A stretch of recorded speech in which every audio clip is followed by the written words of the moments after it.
사스 시대의 성장 전략과 운영의 전체 모습을 알 수 있는 궁극의 플레이북. 안녕하세요. 해피맘입니다. 오늘은 후쿠다 야스타카의 더 모델을 맛보기로 소개해 드릴게요. 후쿠다 야스타카 1972년에 태어나 와세다 대학을 졸업하고 하버드 비즈니스 스쿨을 수료했다. 1996년 일본 오라클에 입사하여 세일즈 컨설턴트로 근무했다. 2001년에 미국 오라클 본사로 파견을 갔고 2004년 미국 세일즈 포스닷컴으로 이직해 일본 시장 운영을 담당했다. 다음 해 세일즈 포스닷컴의 일본 법인에 부임했고 이후 9년 동안 일본 시장에서 성장을 이끌었다. 전무, 집행 임원 겸 수석 부사장을 역임한 후 2014년에 퇴직했다. 같은 해 6월에 마케토에 입사함과 동시에 대표이사로 부임했고 2017년 10월에는 주식회사 마케토 대표이사 아시아 태평양 일본 지역 담당 사장에 취임했다. 창업 3년째에 일하는 보람이 있는 회사 순위에서 베스트 컴퍼니를 수상, 소규모 부문 1위에 입상했다. 일런 마이너스가 회장을 맡고 있는 재팬 클라우드의 어드바이저, 유즈베이스 스피다 사업 매니저먼트 어드바이저를 비롯해 사스 영역의 스타트업 멘토와 어드바이저로도 활약 중이다. 옹기니 정지영 대진대학교 일본학과를 졸업한 뒤 출판사에서 수년간 일본 도서 기획 및 번역, 편집 업무를 담당하였다. 현재는 엔터스코리아 출판 기획 및 일본어 전문 번역가로 활동 중이다. 주요 역서로는 1등 영업맨, 꼴등 영업맨, 성과를 높이는 일 공부, 유능한 상사, 무능한 상사, 잘 먹고 갑니다. 돈 버는 사장과 못 버는 사장의 습관, 도쿄대 물리학자가 가르쳐주는 생각하는 법, 목표를 달성하는 사람, 못하는 사람, 리더를 위한 경영 심리학, 나는 왜 화도 제대로 못 낼까? 내 편의 전쟁, 소소하지만 확실한 공부법 등 다수가 있다. 추천 서문 앨런 마이너 데이터베이스 SFA, CRM 이라는 소프트웨어는 현대의 비즈니스에 빼어놓을 수 없는 존재가 되었다. 그중 상당수는 1970년대에 생겨나 진화와 성장을 거듭하고 있다. 그런 기업을 창업한 레리 앨리슨, 톰 시벨, 마크 베니오프라는 경영자들. 우리는 그들과 함께 일했고 그들이 중요한 국면을 어떻게 제어하며 사업을 확장해 왔는지 가까이에서 지켜봤다. 그리고 나 자신도 투자가로서 세일즈포스닷컴, 컨커, 마케토, 디맨드웨어의 일본 법인 설립을 지원해왔다. 여기에서는 내가 만났던 사람들과 그 비즈니스에 대해 이야기하고 싶다. 일본과의 관계. 고등학교 시절부터 프로그래밍에 관심이 있었던 나는 컴퓨터 공학을 배우기 위해 브리검영 대학에 진학했다. 복수 전공으로 동양 문화도 공부했고 2년 동안 교회 봉사활동을 위해 홋카이도에서 선교사로도 활동했다. 25살 때 오라클이 처음으로 대학생 졸업자를 채용한다는 것을 알고 면접을 보기로 했다. 당시 오라클의 사원수는 400명, 매출은 25억엔 정도였다. 솔직히 데이터베이스보다 AI나 컴퓨터 그래픽의 최전선에 흥미가 있었던 나는 스티브 잡스가 만든 넥스트에 들어가면 재미있겠다고 생각했다. 면접 담당자는 나의 이력서를 보고 갑자기 일본어를 할 수 있습니까? 라고 물었다. 오라클은 1985년 일본에 거점을 마련했으나 당시 일본에는 오라클 대리점이 2곳이 있었고 일본어판 제품이 없어 어려움을 겪고 있었다. 게다가 일본어 사용을 어떻게 할 것인지를 놓고 서로 이견이 있어서 수습이 되지 않았던 것이다.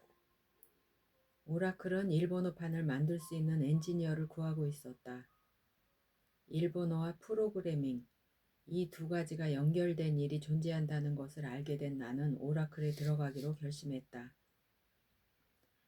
사막이 있는 유타주에서 자란 나에게 샌프란시스코라는 대도시와 베이에어리어의 기후는 매력적으로 느껴졌다. 어느 날 입사한 뒤 미국 본사에서 일본어판을 개발하던 나에게 전화가 걸려왔다.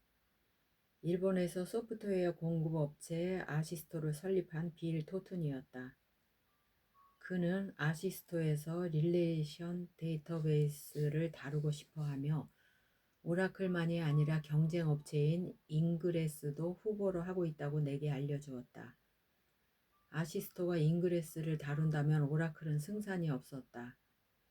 토튼에게 오라클 제품도 꼭 검토해달라고 하자 양쪽 회사의 2명의 엔지니어가 방문했다. 이들이 내린 결론은 잉그레스가 기술적으로 뛰어나지만 회사로서는 오라클이 더 낫다는 것이었다. 영업력이 있고 대응도 좋아서 비즈니스로는 오라클을 추천한다는 것이다. 토트는 오라클을 선택했다. 아시스토가 오라클의 대리점이 되자 기존의 대리점 2곳을 끊게 되었다. 당연히 교섭은 난항을 겪었다. 상황을 타개하기 위해 아시스토를 대리점이 아닌 자회사처럼 취급할 것, 그리고 내가 아시스토 사무실에 1, 2년 주재하면서 오라클에서 얻을 수 있는 정보는 모두 기존 2곳의 대리점에도 전해주고 전폭적으로 지원하는 것으로 휴전 상태에 들어갔다. 결국 2 대리점에서 각기 다른 방식으로 손을 떼게 했고 아시스토가 일본의 총 대리점이 되었다. 그리고 1987년 아시스토가 일본의 주식회사 오라클을 설립, 내가 초대 대표가 되어 아시스토에서 온 3명의 사원과 함께 사업을 개시했다. 오라클에 입사한 이듬해였다. 개를 고용했어요 라고 산호는 말했다. 3년 후인 1990년 사원이 수십 명이 되었을 무렵 나는 일본 오라클의 사장에 어울리는 사람을 찾기 시작했다. 50회 이상 면접을 치른 뒤 마침내 당시 IBM에 있던 사노 지카라를 만났다. 헤드헌터의 사무실에서 사노 지카라와 처음 만났을 때부터 일본 오라클의 사장은 이 사람이라고 정했다. 레리 앨리슨 회장이 사노 지카라를 만나 의기투합해서 나는 무사히 일본 오라클을 일본인 경영자의 손에 배턴 터치할 수 있었다. 사노 지카라가 처음으로 일본 본사의 상사인 제프 스카이어와 면담하기 일주일 전 나와 영업본부장이 동석해 예산안을 조정했다. 거기에 스페셜 엑스펜시스 30만이라는 항목이 있었기에 이 특별비가 무엇인지 묻자 그는 걔를 직원으로 뽑았다고 했다. 나와 영업본부장은 뭔가 다른 의미가 있으리라 생각하며 실제로는 무엇이냐고 되물었지만 진짜 걔를 고용했습니다 라고 대답할 뿐이었다. 미팅에서도 역시 제프 스카이어가 그 항목에 대해 질문했다. 산호는 직설적으로 저인 걔를 고용할 생각입니다 라고 대답했다. 그러자 스카이어는 그 이유가 뭐지? 라고 묻지 않고 정말 흥미롭군 이라고 대답하고 다음 화제로 넘어갔다. 이런 아무렇지도 않은 대화에서 나는 국제 비즈니스의 경영 철학을 느꼈다. 매출을 어떻게 할지, 직판과 간접 판매의 균형 같은 중요한 테마에 대해서는 확실히 의논하지만 매월 30만엔의 특별비는 흥미롭다라는 말 한마디로 끝내는 그들의 핸들링은 그 나라의 리더를 채용하면 모든 결정을 전적으로 그에게 맡기는 것이 오라클의 사풍임을 나타내고 있었다. 걔를 고용한다는 아이디어는 현재까지 일본 오라클에 계승되고 있다.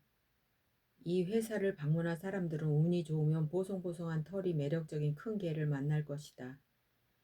물론 산호가 오라클에 가져다 준 것은 이외에도 많다.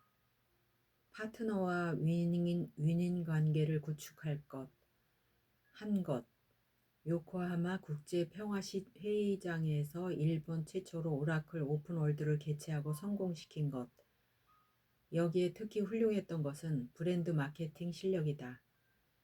회사를 전면에 내세워 고객의 관심을 이끌어내고 고객에게 안심을 주는 산호의 브랜드 마케팅이 효과를 본 덕분에 첫 회임에도 7만 명이 넘는 참가자를 모았고 이벤트는 성공적으로 거두었다. 이 방식은 나중에 세일즈포스닷컴에도 영향을 미치게 되었다. 천재 마크 베니오프. 산호 사장이 부임한 후 나는 미국 본사로 돌아와 부사장에 취임했다. 1999년 일본 오라클이 주식 공개를 해서 상당한 자산을 얻은 나는 일본에서 벤처 육성을 지원하는 회사를 설립하기로 했다. 산호 사장에게 상담했더니 회사명을 선브릿지로 하면 어떠냐고 했다. 태양에 놓는 달이라는 뜻이다. 나는 미국과 일본의 가교가 되어 새로운 비즈니스를 창출하기 위한 사업을 개시했다. 같은 해 미국에서는 마크 베니오프가 세일즈포스닷컴을 창업했다. 사실 내가 오라클에 입사한 날 신입사원 미팅에서 그는 내 옆자리에 앉아 있었다. 오라클로 출근한 첫날 처음 인사한 상대가 베니오프였던 것이다. 그는 서던 캘리포니아 대학 재학 중 애플에서 인턴으로 일하기도 했으나 졸업 후 오라클에 입사했다. 상사는 톰 시벨이었다. 오라클의 톱 영업사원이며 훗날 CRM 소프트웨어를 제공하는 시벨 시스템즈를 세운 인물이 베니오프의 첫 직속 상사였다. 시벨은 한마디로 컨트롤 프릭을 그것도 천재적인 컨트롤 프릭이었다. 꼭 이대로 하세요 라고 말하는 인물로 빈틈없이 프로세스를 구축해서 매사에 깊이 관여하고 방대한 정보를 소상하게 파악하고 있었다. 그의 곁에서 베니오프는 전화를 이용한 마케팅과 안건 발굴부터 리드의 평가 그리고 클로징해서 판매하는 일련의 프로세스를 배웠다. 로스앤젤레스에서 필드 세일즈를 하고 싶다고 주장한 베니오프에게 시벨은 우선 전화로 팔 수 있는지 보여달라며 그게 가능하다면 로스앤젤레스에 가도 된다고 말했다. 베니오프는 마구 팔았다. 물론 전화로 팔리는 것은 낮은 가격대의 제품이었지만 한 번도 고객을 만나지 않고 전화로 파는 텔레세일즈 능력을 체득한 그는 신입임에도 최고의 실적을 남겼다. 베니오프는 보란듯이 로스앤젤레스로 정근할 수 있었다. 시대는 클라우드로.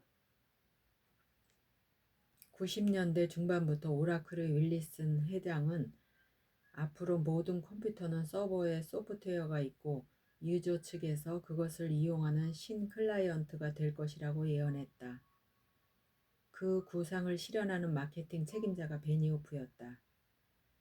베니오프는 지치지 않고 독특한 제품을 잇따라 만들어냈다.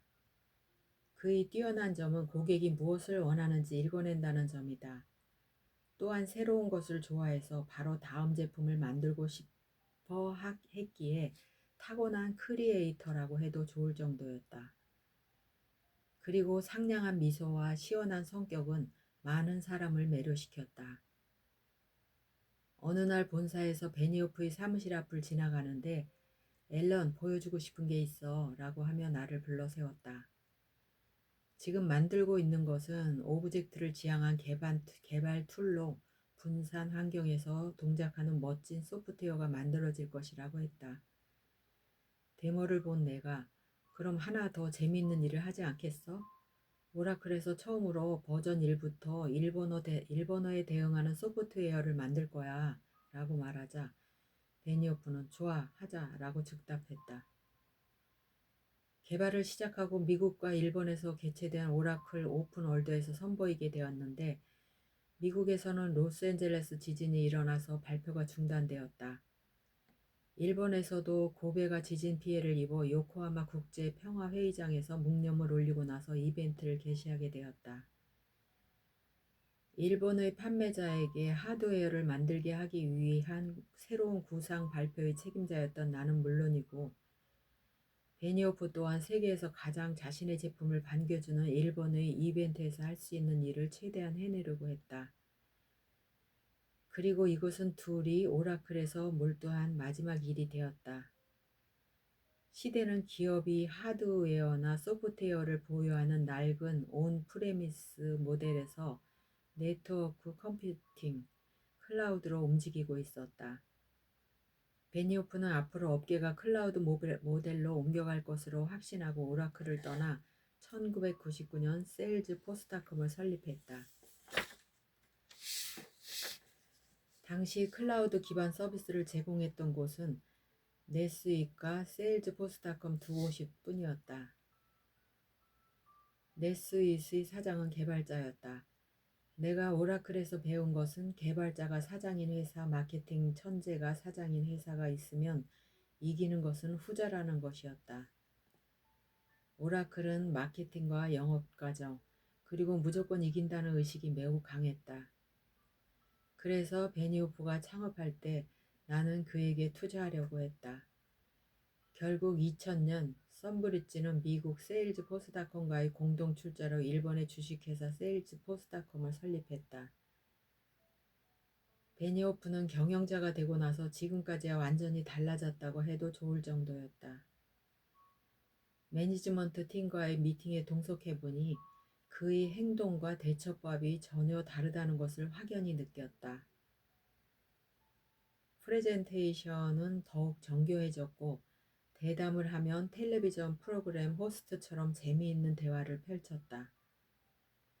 친밀감을 주는 미소는 변함없었지만 회사를 세워 비즈니스를 성장시키면서 본인도 정말로 능력이 뛰어난 유능한 경영자가 되어갔다. 미국에서 온 청년.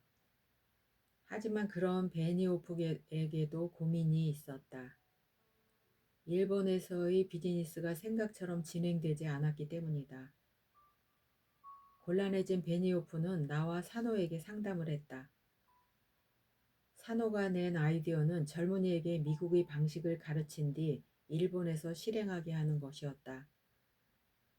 당시 일본 오라클 회장이었던 사노는 미국에서 대학을 졸업하고 오라클에 들어온 후쿠다라는 인재가 있어 그를 교육하면 잘 될 것 같아 라고 제안했다.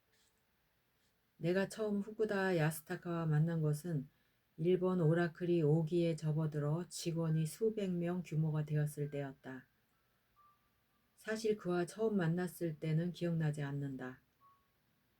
일본에서도 거의 접점이 없었고 나는 본래 사람의 이름을 잘 기억하지 못해서 아내에게 아이디어는 관심이 있어도 다른 사람에게는 관심이 없구나 라는 말을 자주 들었다. 반면에 산호는 나와 달리 직원 개개인을 매우 잘 알고 있었다.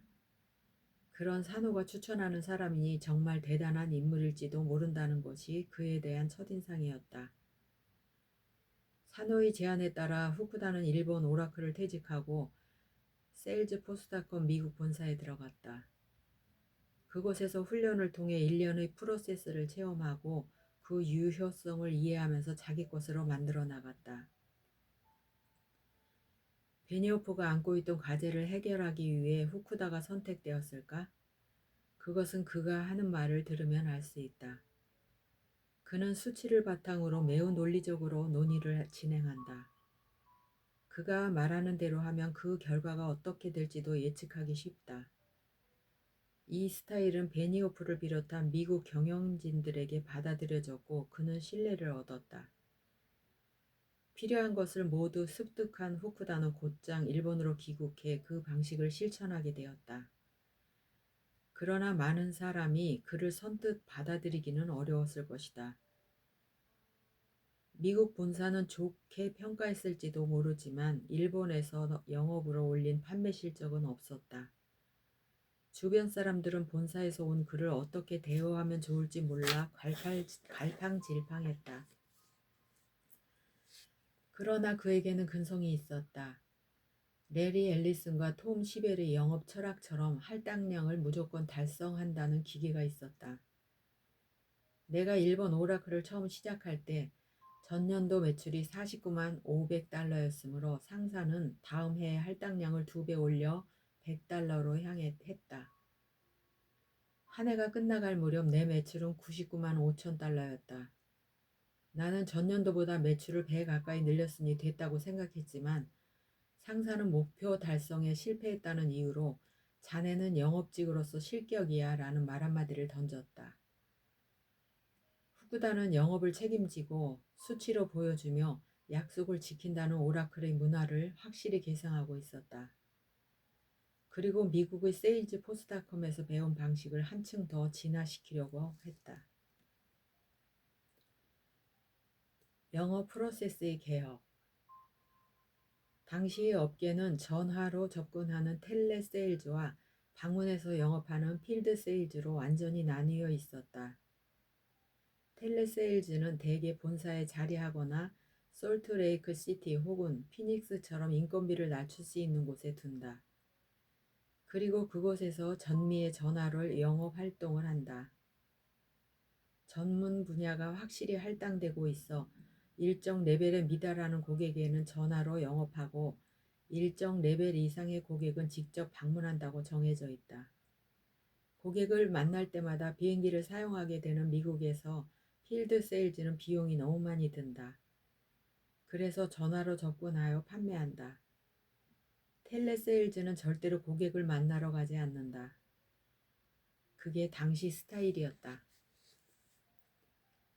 그러나 일본에서는 도쿄 시내라면 몇백 엔만 내고 전철을 타면 고객에게 갈 수 있다. 도쿄에 있는 고객을 만나지 않고 전화로만 판매하는 것은 예의에 어긋난다. 일본 법인이 그렇게 생각하는 것도 어쩔 수 없었다. 영업의 중심이 전화라고 해도 어느 타이밍이 되면 만나러 가는 편이 고객도 납득하기 쉽고 전화로 들을 수 없는 정보도 얻을 수 있다. 일본으로 돌아간 후쿠다도 그 점을 똑같이 인식했다. 그는 리드가 상담으로 진행되는 환산율, 상담의 규모, 클로징까지 도달하는 기간 등 수치가 중요하다는 점, 그리고 전화만이 아니라 고객을 방문하는 일도 영어 프로세스에 추가해야 한다고 데이터를 섞어가며 설명했다. 베니오프는 그 주장을 받아들여 프로세스 변경을 승인했다. 이 변경의 영향은 컸다. 텔레세일즈는 필드 세일즈가 되기 위한 훈련도 되는 직종이다. 본사의 필드 세일즈 자리는 그다지 많지 않기 때문에 텔레세일즈 담당자는 빨리 성과를 내서 필드 세일즈로 올라가고 싶다고 생각하는데 실제로는 그렇게 간단히 되지 않는다. 그러나 텔레세일즈를 하면서 필요에 따라 고객을 방문할 수 있다면 그들의 업무에 대한 사고방식도 달라진다. 후쿠다가 이 방식을 도쿄에서 실행하지 않았다면 세일즈포스닷컴은 지금도 샌프란시스코와 더블린에서 전 세계 고객에게 계속 전화로만 영업을 했을 것이다. 그렇게 이 영업 스타일은 점차 업계 전체로 파급되어 갔다. 후쿠다는 그 후 전무 집행 임원, 시니어 부사장으로 일본의 비즈니스를 이끌다가 퇴직한 뒤 마케토 재팬의 사장으로 취임해서 경영자의 길을 걷기 시작했다. 마케토 재팬을 설립할 때 나는 합작회사를 만들어 일본에서 비즈니스를 전개하기 위한 준비를 하고 있었다. 그 멤버에는 IBM 출신의 토니 네벨카도 있었다. 그가 후쿠다에게 연락해서 마케토가 일본 법인을 세우는데 거기 사장이 되지 않겠냐고 설득한 것이다. 네벨카가 세운 첫째 목표는 매우 높았다. 나는 이렇게 팔릴 리가 없다는 목표를 줄이려고 했지만 후쿠다는 네멜카의 목표보다 더 높은 금액을 제시했다. 내가 말려도 그는 자기 의견을 바꾸지 않았다. 하지만 내가 지나치게 높다고 생각했던 목표를 크게 웃도는 결과를 냈고 그 후에도 분기별로 목표를 달성하지 못한 적은 한 번도 없었다. 이것을 실현한 것은 나의 투자 경력 중에서 2명뿐이고 오라클 시절의 경험까지 포함하면 3명밖에 없다. 오라클의 사노 지카라, 마크로밀의 스키모토 데스야, 그리고 마케토의 후쿠다 야스타카. 오라클에서 시작해 세일즈 포스닷컴에서 갈고 닦은 베니오프의 과학적인 마케팅.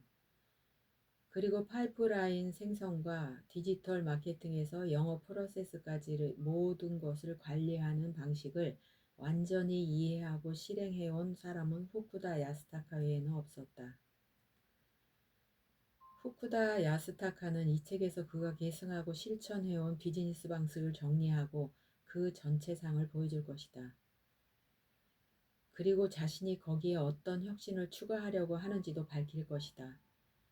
나도 그것을 기대하고 있다. 머리말. 비즈니스에서 중요한 것은 재현성. 이미 움직이고 있는 것을 더 능숙하게 움직이는 일과 하나에서 어떤 것을 만들어내는 일은 하늘과 땅만큼 다릅니다. 그리고 하나에서 뭔가를 만들어내는 과정에 관여한 사람만이 나중에 그 일을 자신이 했음을 실감할 수 있습니다. 앞으로 더 빠른 속도로 변화와 성장을 이룰 마케팅 세계에 자신의 족적을 남기고 싶은 분과 함께 일할 것을 기대하고 있습니다. 2014년에 마케토 일본 법인을 시작했을 때 내가 채용 페이지에 썼던 메시지다. 나는 1996년 사회인이 된 후 운 좋게도 급성장한 기업에서 경험을 쌓을 수 있었다. 그 과정에서 성공 모델을 만드는 과정에 참여했던 사람과 완성된 다음 관여한 사람 사이에는 큰 차이가 있다는 사실을 알게 되었다. 성공 모델이란 이미 완성된 모델이 아닌 완성에 이르는 과정에서 이루어진 몇백, 몇천이라는 의사결정 프로세스 자체이기 때문이다. 그것을 자기 것으로 하면 환경이나 조건이 변화해도 스스로 대응할 수 있다. 이것이 내가 비즈니스에서 가장 중요하게 생각하는 재현성이다. 최근 몇 년간 B2B 영업과 마케팅, 인사이드 세일즈, 사스 비즈니스 모델 등에 대해 상담을 받는 일이 많아졌다. 특히 2005년 미국에서 귀국해 마케팅, 인사이드 세일즈, 영업 분업 체제를 더 모델이라는 명칭으로 일본에 수입한 경험을 묻는 일이 많다. 사실 당시 세일즈푸드닷컴 본사에서 그렇게 부르던 것은 아니었다. 이는 나를 포함한 여러 명의 프로젝트 멤버가 일본에서 전개했을 때 부른 호칭이며 이렇게 많은 사람에게 퍼질 것이라고는 생각하지 않았다. 현재는 같은 회사의 일본 법인, 나아가 업계 사람들에 의해 더 성장하고 세련되게 발전하고 있다. 신경 쓰이는 점이 있다면 나에게 질문하는 사람들의 대다수가 조직 체제나 평가 지표만을 단순히 흉내내려고 틀 자체에만 초점을 맞추는 경우가 눈에 띈다는 점이다. 어느 회사에나 그대로 적용할 수 있는 모델은 존재하지 않는다. 자신의 회사에 맞는 더 모델을 창조하는 것을 목표로 해주었으면 하는 마음에서 이 책을 집필하게 되었다. 어리석은 사람은 경험으로 배우고 현명한 사람은 역사로 배운다. 오토 폰 비스마르크의 격언에 Fools say they learn from experience. I prefer to learn from the experience of others라는 말이 있다. 어리석은 사람은 자신의 경험으로 배울 수 있다고 생각하지만 나는 타인의 실패에서 배우고 그것을 회피하는 것을 좋아한다라는 뉘앙스다. 나는 이것을 내 식대로 나 혼자 할 수 있는 경험은 한계가 있다. 그러나 다른 사람의 경험을 연구해서 보완할 수 있다라고 긍정적으로 해석하고 있다. 스스로 어느 정도의 프로세스는 체험하지 않으면 습득되지 않고 사회는 진화되지 않는다. 그러고 나서 타인의 경험을 배우고 그것을 자기 것으로 할 수 있다면 커다란 가치를 지니게 될 것이다. 아직 경영자로서 스스로가 자신감이 넘치는 존재라 할 수는 없지만 후진들에게 내 경험을 전달하고 성장에 이르는 과정을 유사 체험하게 해서 조금이라도 도움이 된다면 더할 나위 없이 기쁠 것이다. 이 책에서는 성공 체험만이 아니라 실패담, 그리고 내가 판단할 때 고려하는 점을 최대한 담으려고 했다. 새로운 비즈니스에 착수하는 사람들이 실제로 이 책을 활용해 꾸준히 효과를 볼 수 있기를 바란다. 후쿠다 야스타카.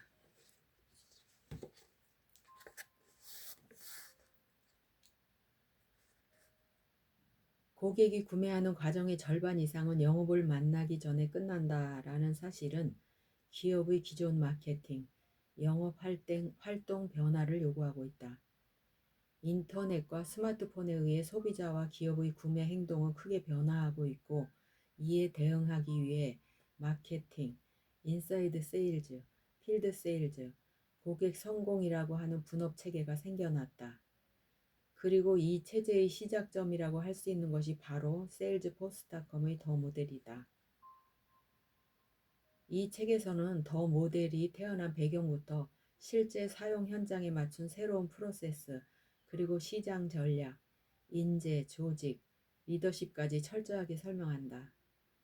특히 근래 주목을 끌고 있는 인사이드 세일즈, 커스터머 석세스라고 하는 새로운 조직에 대해 강론 수준을 넘어 마케팅이나 영업을 포함해 전체적인 틀에서 바라보고 그 기능과 오퍼레이션의 포인트를 설명하고 소개한다.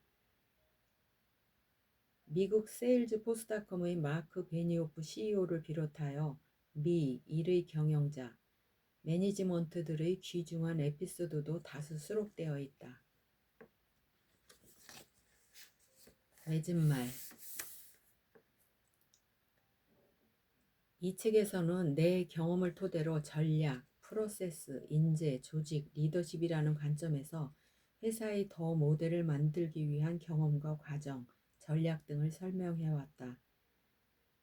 마지막 비즈니스의 성공 확률을 높이는 데에 있어 꼭 덧붙이고 싶은 요소가 있다. 그것은 테크놀로지의 활용이다. 나는 지난 20여 년간 항상 IT 벤더로서 ERP, CRM, MA 등의 솔루션을 제공하는 쪽에 있었다. IT 툴은 도입 즉시 효과가 나타나는 마법의 지팡이가 아니다. 그러나 IT는 어차피 도구에 지나지 않는다. 툴은 어떤 선택을 해도 같다라는 의견에는 찬성할 수 없다. 만약 그 의견이 맞는다면 가장 저렴한 제품이 가장 높은 점유율을 얻을 것이다.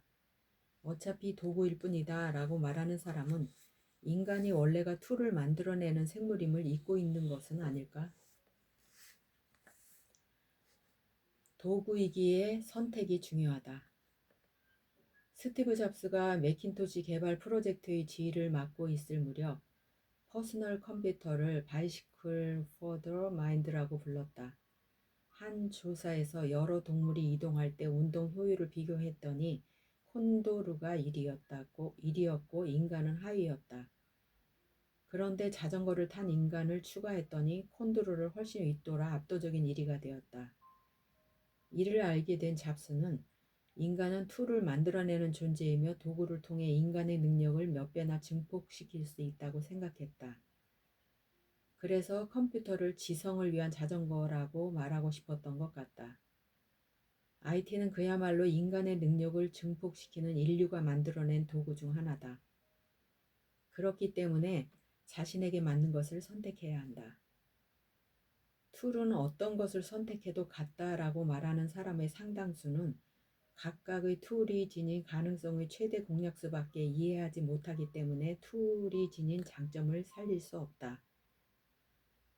좋은 제품에는 반드시 사상이나 이념이 있다. 책을 쓰는 사람이 전하고 싶은 것이 있듯이 개발자도 전하고 싶은 것이 있다. 자사에 도입하는 제품이나 서비스를 찾을 때 이런 마케팅을 실현하고 싶다.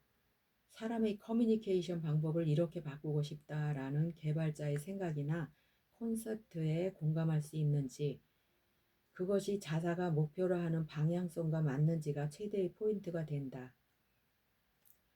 그래서 툴의 선택을 다른 사람에게 맡겨서는 안 된다. 자사의 이념에 맞는 IT 툴을 고를 수 있다면 여러분의 회사나 직원들의 능력이 몇 배나 증폭되는 경험을 반드시 할 수 있을 것이다. IT 툴의 진가는 스케일에 있다. IT 툴을 활용하는 최대의 메리트는 스케일이 생긴다는 것이다. 아무리 뛰어난 리더나 컨설턴트가 있어도 다른 부서와 관련된 일이나 글로벌 전개를 혼자서 빠르게 실현하기는 어렵고 그 사람 자신이 머지않아 병목 현상을 만들게 된다. 또한 IT 툴의 좋은 점은 마케팅 기법이든 파이프라인 관리 방법이든 그 툴을 통해서 노하우나 사고방식을 재빠르게 관계자에게 공유할 수 있다는 것이다. 툴 자체가 커뮤니케이션 채널인 것이다. 나는 IT 강점을 잘 이해해서 도구로 적절히 이용하고 비즈니스에 활용할 수 있는 사람이 한 사람이라도 더 많이 생기기를 바라고 있다. 수많은 만남과 배움이 있어 이 책을 완성할 수 있었다. 이제까지 사회에서 신세를 진 모든 분들에게 이 자리를 빌려 감사의 말씀을 전하고 싶다. 후쿠다 야스타카.